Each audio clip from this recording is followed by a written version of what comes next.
Ay mga Lods, sinigang na pata tayo for today's video. At dahil nga maulan, naisipan ko ngang magsabaw para makahigop ng mainit. Hindi ko na nga pala napakita kung paano ko siyang nilaga, pero inalisan ko ng bulayan. Asin, paminta lang yan, tsaka sibuyas. Okay na yon. Sinigang na pata yan, Lods. Pata nga ba tawag doon? Di ba pagka pata merong hita? Pero paang paalang talaga yan which is yan yung favorite ko talaga sa baboy. So matapos ko nga siyang palambutan sa kasirola, so nilipat ko sa kwali para masabawan ko ng medyo marami at mailagay ko yung mga ingredients pang iba. Ang tawag pala sa luto na yan is lutong pwede na.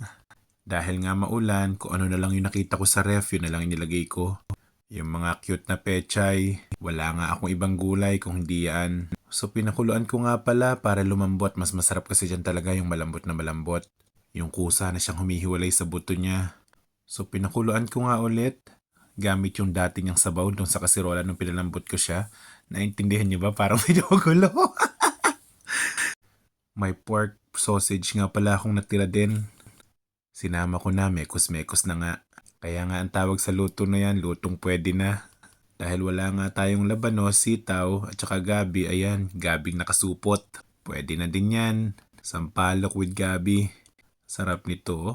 Dahil maulan ang panahon, magsinigang tayo. Sinigang na pwede na. So tara, tikman nga natin kung anong lasa.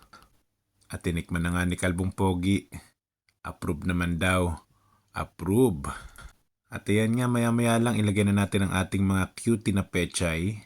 Nilagay ko na lahat ng natirang pechay sa ref. Kesa maabutan ng pagkalanta. Ang pechay pa naman paglanta na, hindi na yummy. Pag nagsisinigang talaga ako magulay. Ngayon lang hindi. Kasi nga maulan, ayoko nang lumabas. Kaya kung ano na lang yung nasa ref, pinag-ubra ko na. Pero masarap talaga dyan yung may totoong gabi. Yung meron ka nakakain na gabi mismo. So tara na mga Lods, kain na tayo. Thank you.